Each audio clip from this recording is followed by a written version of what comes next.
Ficou não, né? E está só enchendo, né, de menino. Glória a Deus.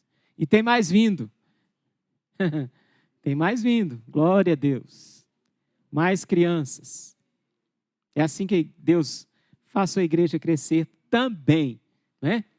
Então vamos abrir Hebreus capítulo 12. Hebreus capítulo 12. Vamos ler a partir do 12. 12.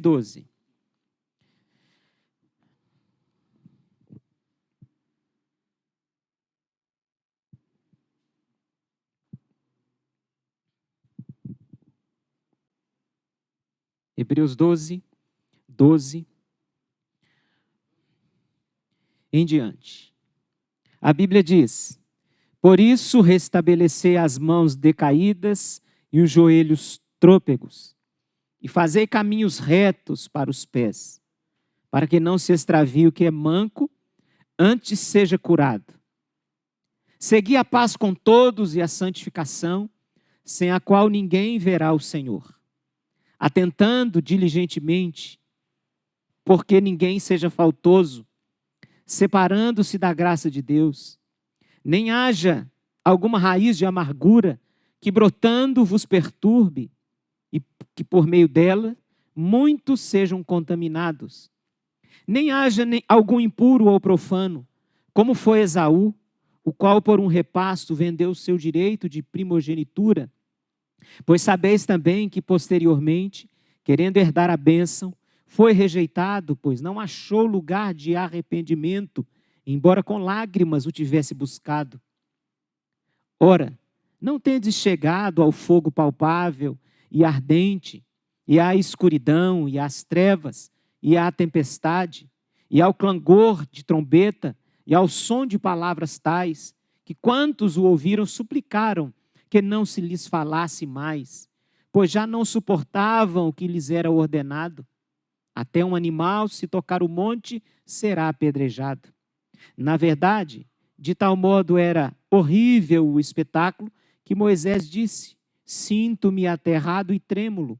Mas tendes chegado ao monte Sião, e à cidade do Deus vivo, a Jerusalém celestial, e a incontáveis hostes de anjos, e à universal assembleia, e igreja dos primogênitos arrolados no céu, e a Deus, o juiz de todos, e aos espíritos dos justos aperfeiçoados, e a Jesus, o mediador da nova aliança, e ao sangue da aspersão, que fala coisas superiores ao que fala o próprio Abel. Tende cuidado, não recuseis ao que vos fala, pois, se não escaparam aqueles que recusaram ouvir quem divinamente os advertia sobre a terra, muito menos nós, os que nos desviamos daquele que do céu nos advertia, aquele cuja voz abalou então a terra. Agora, porém, ele promete dizendo: ainda uma vez por todas, farei abalar não só a terra, mas também o céu. Ora, esta palavra, ainda uma vez por todas, significa a remoção das coisas abaladas, como tinham sido feitas, para que as coisas que não são abaladas permaneçam. Por isso, recebendo nós um reino inabalável, retenhamos a graça, pela qual sirvamos a Deus de modo agradável, com reverência e santo temor, porque o nosso Deus é fogo consumidor. Vamos orar mais uma vez. Senhor, tua palavra diante de nós, te agradecemos, ó Deus, pela tua palavra.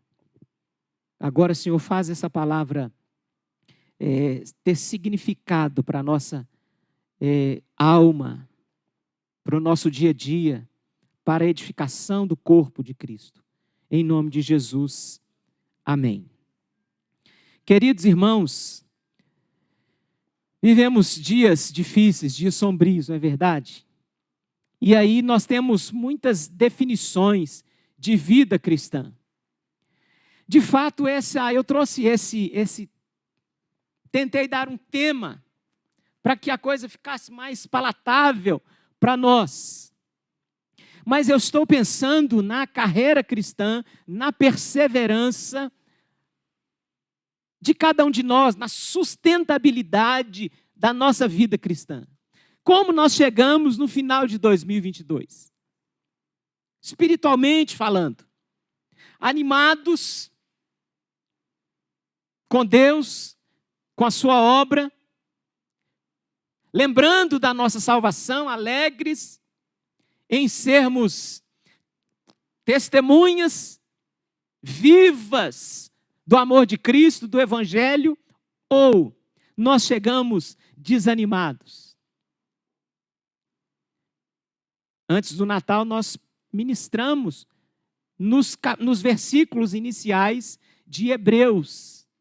Você se lembra que o autor ele está ministrando para as pessoas, para os seus ouvintes que estavam extremamente desanimados com tudo que estava acontecendo na vida deles, com todas as suas aflições, dispersos, longe de suas casas, de suas famílias, e precisando do conselho, da ministração de Deus para continuarem firmes, perseverantes. O fato é que a vida cristã, meus queridos, não é uma série de algumas performances especiais. De vez em quando nós estamos performando bem na vida cristã. De vez em quando a performance está baixíssima. Não, a vida cristã tem a ver com persistência, com perseverança, por toda a nossa existência. Enquanto Deus nos der vida e saúde, nós perseveramos na fé. E se Deus tirar a nossa saúde, nós continuamos perseverando em Cristo Jesus.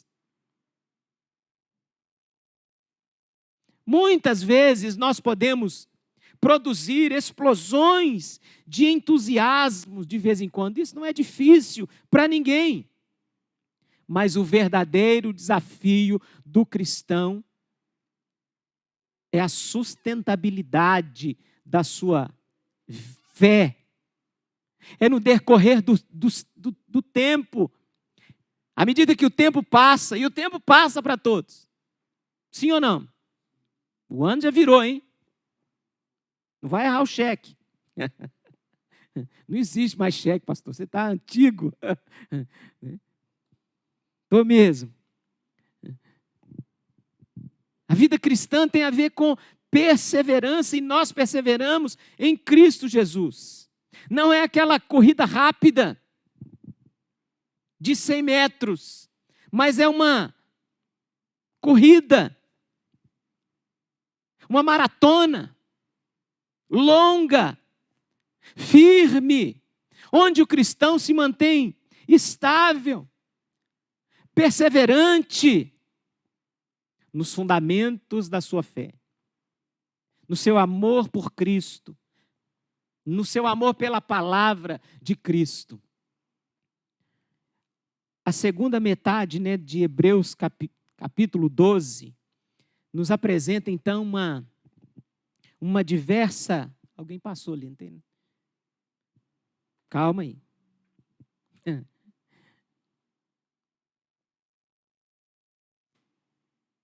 Uma lista de tarefas para os cristãos.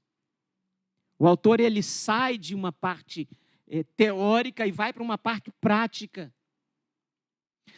Não é o tipo de lista rápida para se dar bem na vida. Não é aquela coisa assim, 7 passos para a vitória. Não é isso. Mas o autor, ele nos oferece maneiras importantes de se participar dessa maratona, de vivermos uma vida cristã saudável, rumo a essa maturidade, nos amadurecendo na fé a cada dia, a cada momento. E aí, alguém já deu o spoiler do primeiro, né? Vamos lá? Qual que é o primeiro? Vamos falar juntos? Mantenha-se firme e forte. Versos 12 e 13. Por isso, restabelecei as mãos decaídas e os joelhos trôpegos, e fazei caminhos retos para os pés, para que não se extravie o que é manco, antes seja curado. Que texto engraçado. Fato é que o autor, que nós não sabemos quem escreveu a epístola aos Hebreus, ele está citando Isaías 35, verso 3, que diz assim: fortalecei as mãos frouxas e firmai os joelhos vacilantes. O profeta, ele está descrevendo o caminho de santidade que leva a Canaã celestial. É um texto escatológico. E ao descrever esse caminho de santidade, ele descreve também as características das pessoas que andam, que percorrem este caminho. E ele usa então imagens. Quais são as imagens? Mãos frouxas, joelhos vacilantes, são mãos apáticas, mãos com dedos quebrados.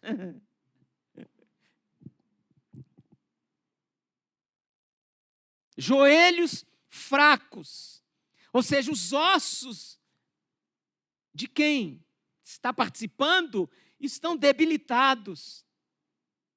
Mas é uma simples metáfora familiar para o desânimo, para o desalento da alma. Quantas vezes nós nos sentimos assim? Joelhos trôpegos, mãos frouxas. Esse é um dos instrumentos mais antigos que o inimigo usa. De vez em quando, na caminhada cristã, nós ficaremos desanimados. Essa é uma das ações malignas, mais bem-sucedida na vida de Satanás, na vida da igreja. Desânimo, desânimo. O desânimo meu e seu, o desânimo da igreja é deleite para o diabo. Quando você diz, estou desanimado, extremamente desanimado, você está glorificando o inimigo. Você está dizendo que a arma que o inimigo usou contra você, seja qual ela for, qualquer brecha que você deu, nós vimos as causas do desânimo no sermão passado. Não no sermão do Natal, mas no outro, né? Lembra disso? Sim ou não? E até mesmo em pessoas que estão envolvidas no ministério. Um parêntese.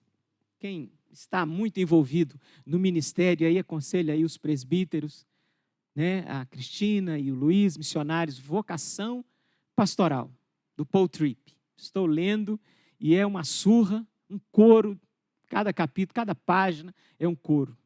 Leiam, vocação pastoral.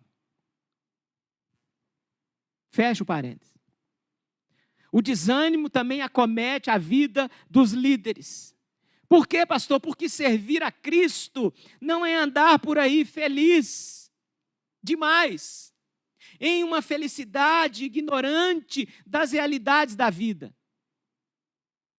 Nós sofremos, passamos por lutas, por tribulações, por dificuldades, porque vida cristã significa luta, significa guerra, batalha. Por isso o conselho do escritor sagrado, do Espírito Santo, que inspirou esse autor desconhecido a escrever essas palavras. Mantenha-se firme e forte. E isto é um chamado para dar um passo à frente, queridos irmãos, na força que Deus provê. Nós caminhamos, mas a força vem do Senhor.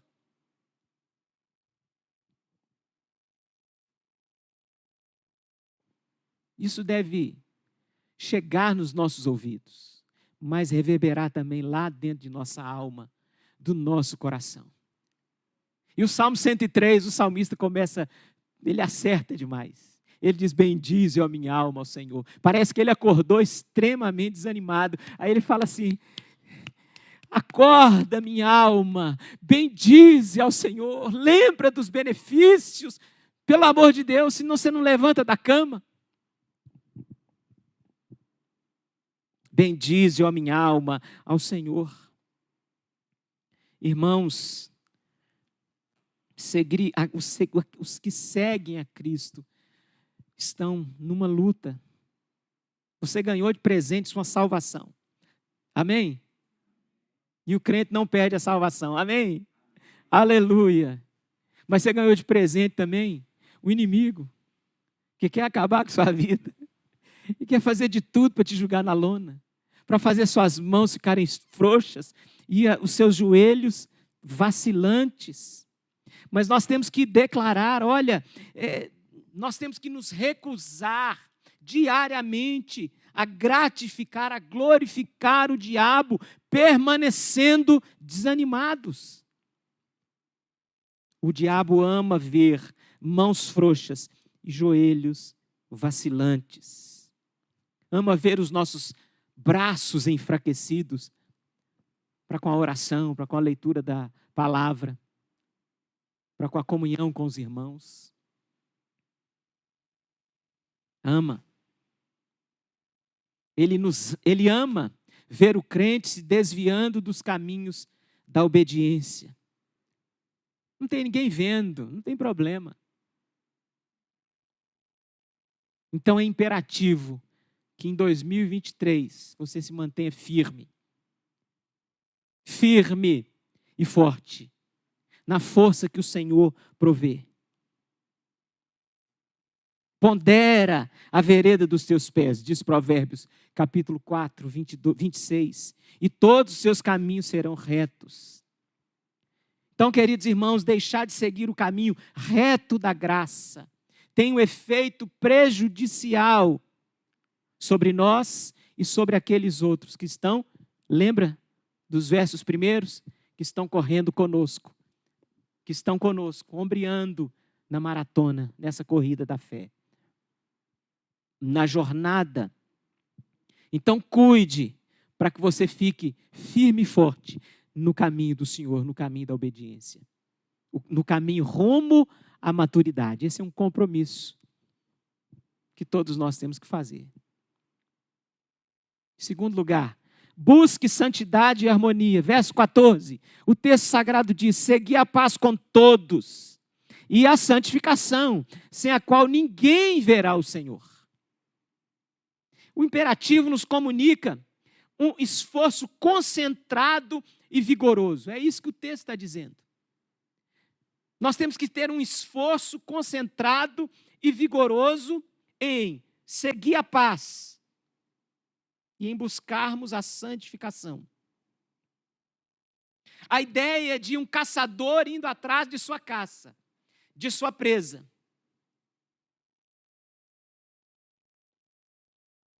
Qual é a caça, pastor? Qual é a caça? Duas coisas: harmonia e santidade. Nós temos que buscar isso com intensidade, manter a paz ao nosso redor. Requer um esforço sério. Lógico, olhando para Cristo, a Bíblia diz que Ele comprou a nossa paz. Ele comprou a nossa paz. Efésios capítulo 2, vai dizer que Cristo, Ele é a nossa paz. Mas paz aonde? Não é paz interior, é paz uns com os outros. Seguir a paz com todos. É no contexto da comunidade. E no contexto da comunidade, queridos irmãos, acontece discórdia. Ela é muitas vezes inevitável. Em nossa era, fraturada, quebrada. Mas isso não é motivo para a gente desistir. O que te chateou esse ano? O que te amolou esse ano? O texto está dizendo: seguir a paz com todos.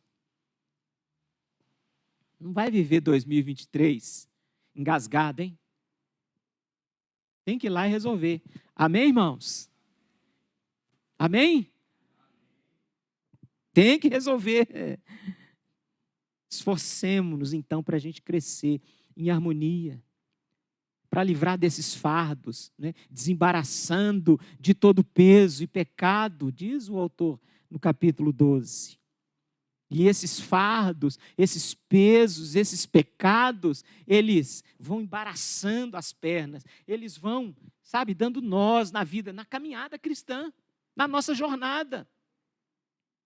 Jesus diz, né, lá em João, no capítulo 13, nisto conhecerão todos que sois os meus discípulos, se tiverdes amor uns pelos outros. Nós não teremos uma perfeita harmonia até que Cristo volte. Nós vamos esbarrar uns nos outros. Mas o texto já é preventivo, seguir a paz com todos. Harmonia. E não abra mão de viver uma vida santa. E a santificação, porque a santificação, né, viver uma vida em pecado complica tudo. Porque sem santificação, ninguém verá o Senhor. A corrupção não pode herdar a incorruptibilidade. Como nós promovemos, então, essa harmonia? Justamente vivendo em santidade, buscando a santificação.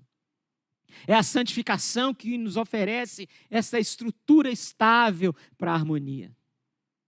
Que aí não tem pega, não tem, sabe, motivo de acusação do inimigo. Vocês estão entendendo o que eu estou querendo dizer? Sim ou não? Amém? E aí nós podemos, de fato, vivendo uma vida santa, abandonando o erro, o pecado, viver em harmonia uns com os outros. À medida que nós crescemos em santidade juntos, e é a partir dessa fonte compartilhada do Espírito Santo, operando em nossos corações, crescemos em harmonia uns com os outros e com Deus para a glória do seu nome. Nem a harmonia, nem a santidade são um extra opcional para você. Sabe quando a gente está olhando, né? Comprar um carro, a família vai crescer, e aí quero comprar um carrinho, aí a gente vai olhar o que o bolso, o que cabe no bolso. E aí tem aquele carro completo. E aí você tira um acessório, você tira alguma coisa, vai despenando o carro para o preço vai baixando. São os chamados opcionais. Harmonia e santidade não são opcionais. Não existe um crente que não seja santo. É necessário ser santo. É necessário viver em harmonia. Amém, irmãos?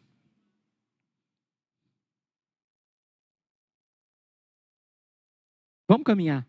Temos muita coisa para dizer, mas não temos tempo. Cresça em graça e não em amargura. Ponto 3.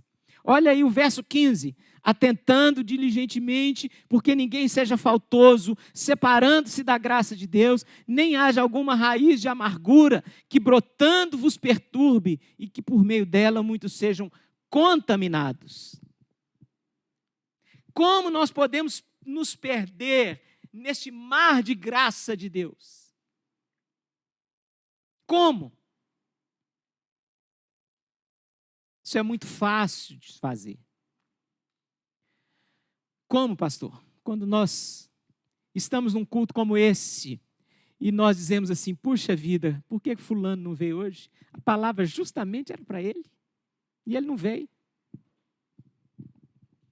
Nós nos perdemos neste mar de graça de Deus. Porque se você está aqui e a palavra está sendo pregada, a palavra é para quem? É para você, querido irmão. Ela tem endereço certo, é o seu. Não tem como fugir disso. Mas muitas vezes nós fazemos, sabe, menino, o pai está ralhando com ele, não estou ouvindo, não estou ouvindo. Às vezes nós fazemos isso, né? Nós estamos no culto, Deus está gritando e nós estamos fazendo pirraça. quando os sacramentos estão sendo ministrados, né? A ceia, o batismo sendo praticado. E essa expressão raiz de amargura, né, extrai a sua linguagem também do Antigo Testamento. Deuteronômio, capítulo 29. Moisés está advertindo a Israel, né, para uma coisa que acontecia dentro da alma deles, dentro do coração deles. 29, 18, diz assim: para que entre vós não haja homem, nem mulher, nem família, nem tribo, cujo coração hoje se desvie do Senhor nosso Deus, e vá e sirva aos deuses dessas nações, para que não haja entre vós raiz, que produza erva venenosa e amarga. Que texto lindo! Erva venenosa e amarga dentro do coração. E parece que o autor de Hebreus está lendo, e ele fala, olha, raiz de amargura, que brotando vos perturbe. Interessante que Moisés continua, verso 18, cuidado, né, para que não haja entre vós raiz que dê fruto venenoso e amargo. Como isso acontece? Ele explica, verso 19, ninguém que ouvindo as palavras desta maldição, que tem a maldição e a bênção, Deuteronômio 28, 29, né? Se abençoe no seu íntimo, dizendo, terei paz, ano novo, paz, vamos vestir branco. Irmão, quem vestiu branco ontem? Pelo amor de Jesus. Vestiu branco para ter paz no ano novo. Se você fez isso, nós vamos reunir o conselho hoje, depois do culto. Entendeu? E temos disciplina na igreja. As disciplinas. A admoestação é a fala dura, puxão de orelha, no conselho. Segunda, suspensão da comunhão. Está fora da comunhão. Próxima Santa Ceia, você está em pecado. Né? E corta o dedo fora. Entendeu? É a terceira, é a exclusão. Fecha o parênteses. Pelo amor de Deus.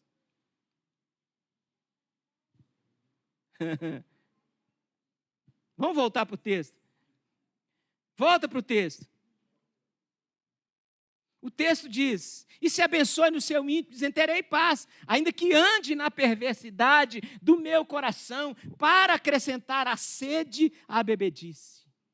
Que coisa interessante, que verso interessante. Nós precisaríamos nos debruçar no texto de Deuteronômio 29, nesses 2 versículos, bastante, mas não temos tempo. Tiago está ecoando, né, a advertência de Moisés, sede praticantes da palavra e não somente ouvintes, enganando-vos a vós mesmos. Praticar o autoengano é algo que nós sabemos fazer demais. E aí, abre parênteses, outro livro para indicar para a turma, para os líderes, né, e para os missionários. Mais um homem segundo o coração de Deus. Um pastor segundo o coração de Deus. Não é um homem, um pastor segundo o coração de Deus, do Eugene Peterson, escreveu a mensagem. Ele diz nesse livro, o melhor lugar para você se esconder é no púlpito.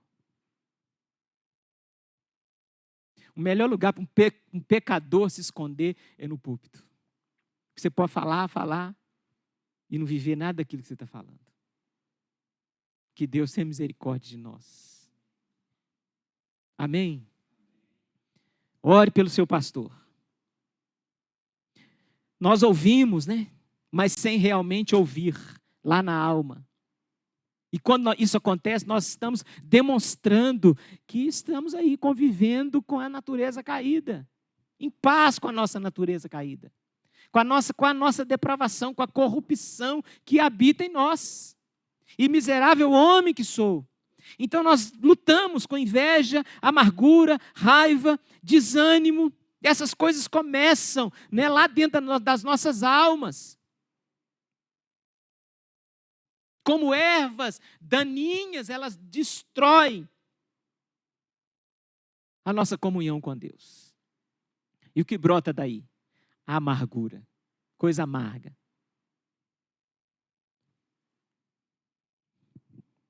Vamos lá, tem mais 3, você aguenta?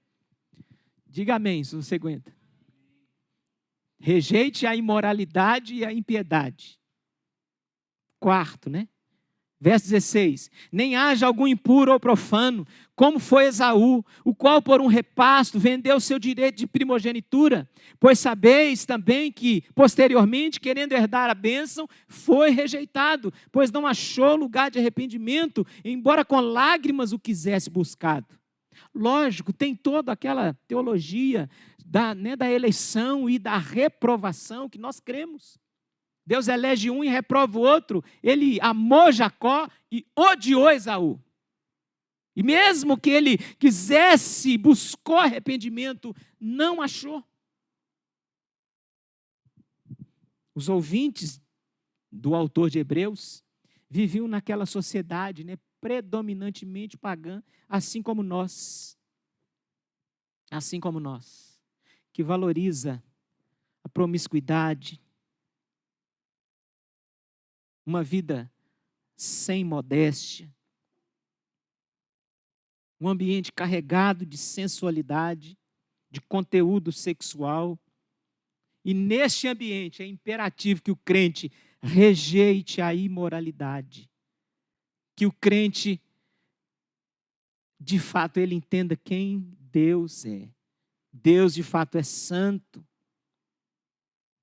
Paulo vai dizer, fugir da imoralidade sexual. E aí o exemplo é o Esaú. Esaú é o exemplo clássico. A história de Esaú serve como uma parábola do seu apetite físico descomunal, descontrolado. Lá no calor do momento, onde as suas necessidades gritavam, ele troca a sua herança por algo barato. Um prato de feijão. Eu estou com fome, eu preciso alimentar a minha sensualidade, os seus sentidos. Queridos irmãos, como Esaú, nós podemos julgar fora décadas e décadas de crescimento espiritual em um momento fugaz de prazer. Que o Senhor tenha misericórdia de nós. E aí pode ser raiva, pode ser orgulho, pode ser ganância, pode ser pecado sexual ou algum outro pecado na área da sensualidade. E aí o Espírito Santo aplica essa palavra ao seu coração. Não venda, não troque a sua fé. Não troque a sua fé. Nunca vale a troca. Vale a pena manter-se firme e forte. Em meio à tribulação, em meio à tentação. Rejeite a imoralidade e a impiedade. Mais um, caminhar à frente. Ouça a Deus. Versos 25 e 26. Tende cuidado, não recuseis ao que fala, pois se não escaparam aqueles que recusaram ouvir quem divinamente os advertia sobre a terra, muito menos nós, os que nos desviamos daquele que do céu nos adverte, aquele cuja voz abalou então a terra. Vez após vez, Deus falou com seu povo. Vez após vez, Deus enviou profeta para alertar o seu povo. E vez após vez, frequentemente, o que o povo fez? Recusou a ouvir a Deus, recusou ouvir aos profetas de Deus. Quando eu estou falando de profetas, eu estou me referindo aos profetas lá do Antigo Testamento. Amém? Não é essa coisa louca que existe por aí. Não é isso que você assiste no TikTok. Não é essa bobagem, essa loucura. Profecia bíblica, profetas bíblicos. Deus está enviando os seus profetas para falar com a igreja, para falar com o seu povo. E a ignorância do povo de Israel, a causa não é? Em ouvir Deus, em recusar ouvir Deus, obedecer a Deus, produziu exílio. Então pensemos 2 vezes antes de recusar a palavra de Deus para o nosso coração. Que o Senhor tenha misericórdia de nós. Ouvir o que Deus diz, colocar em prática o que Deus diz. É profundamente simples e simplesmente profundo. Ouça a Deus. Ouça a Deus. Não recuse aquele que vos fala. Depois você marca lá na sua Bíblia, por favor. Marca essa expressão. Não recuse aquele que vos fala. Deus está falando com você. Ouça a Deus. Mas tem mais um para a gente fechar. Adore a Deus com admiração. Versos 28 e 29. Por isso, recebendo nós um reino inabalável, retenhamos a graça pela qual sirvamos a Deus de modo agradável, com reverência e santo temor, porque o nosso Deus é fogo consumidor. Queridos irmãos, a essência de tudo, né, está no final. Ele diz, olha, você precisa conhecer a Deus. Conheça quem esse Deus é. Esse Deus não é brinquedo, não. Esse Deus é fogo consumidor. Adorar a Deus de maneira aceitável, de maneira apropriada, com reverência e temor. Esse tem que ser o nosso ministério.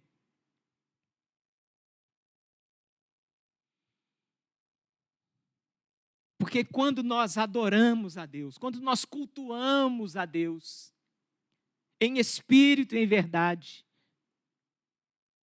declarando a sua glória, nós refletimos a glória dele para os povos da terra.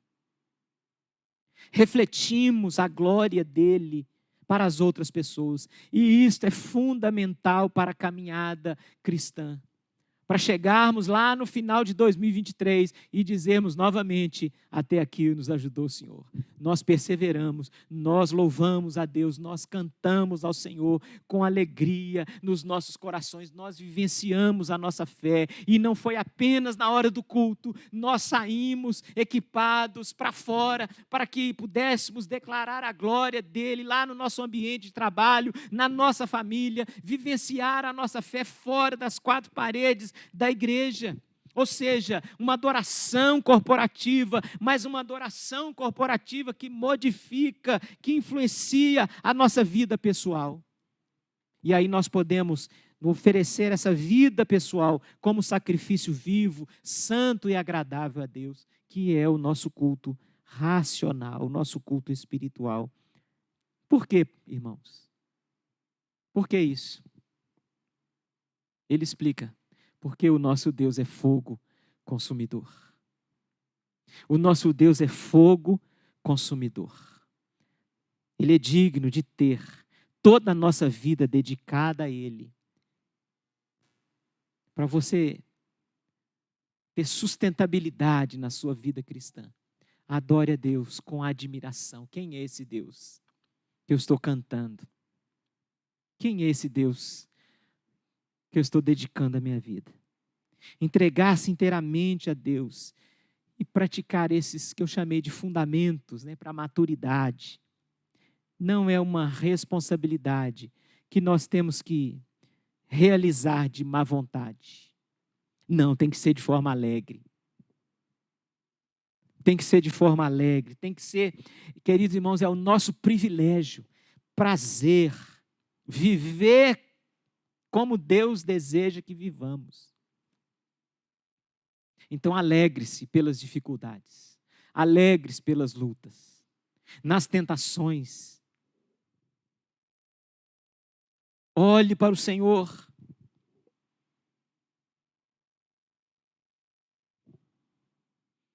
Vivemos, agimos de acordo com aquilo que Deus deseja para nós. Vamos falar juntos? Todos eles? Fiquem em pé aí, para a gente ler com mais facilidade. Aí está todos os 6. Vamos lá? Mantenha-se firme e forte. Busque santidade e harmonia. Cresça em graça, não em amargura. Rejeite a imoralidade e a impiedade. Ouça a Deus. Adore a Deus com admiração. Aleluia. Feche os seus olhos. Vamos orar. Senhor, nosso Deus e Pai, te louvamos, te exaltamos, te bendizemos. Obrigado, ó Deus, pela tua palavra, lida e exposta. Mas nós sabemos que somos tão imperfeitos diante do Senhor. Às vezes nós não conseguimos comunicar tudo como pensamos. Mas, Espírito Santo, nós contamos com a tua ajuda, para que o Senhor pegue a tua palavra e aplique nos nossos corações.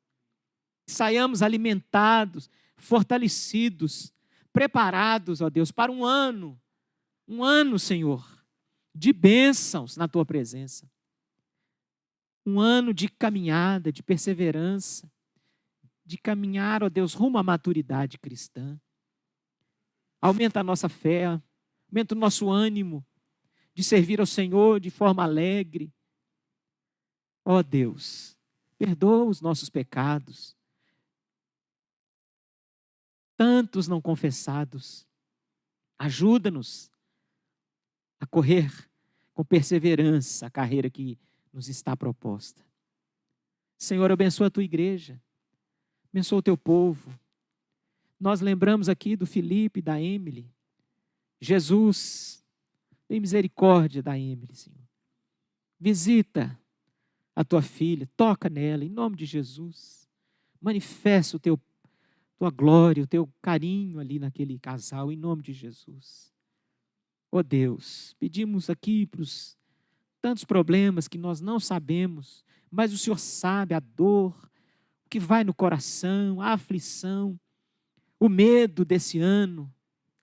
Oramos para que o Senhor revele-se a cada dia a nós, para que nós possamos adorar o Senhor com reverência, santo temor, admiração por quem Tu és. Esse Deus soberano, Deus que não é domesticado, esse Deus que faz e cumpre os Teus propósitos. E nós cremos que o Senhor tem bons propósitos para a nossa igreja. Este ano, visita as nossas casas, as nossas famílias, e não deixe que o nosso coração nos engane, ó Deus, e sirva outros deuses. Em o nome de Jesus, abençoa a tua igreja, Senhor. Em nome de Jesus, amém. Amém.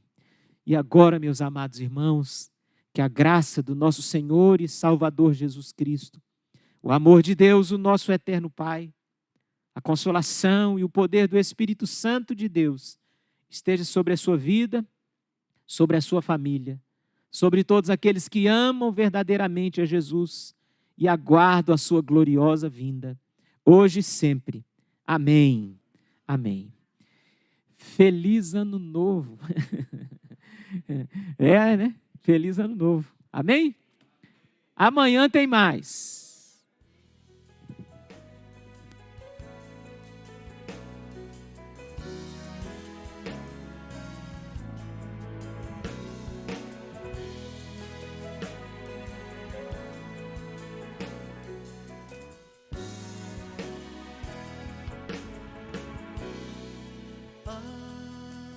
Pela manhã volto a face contemplar, que alegria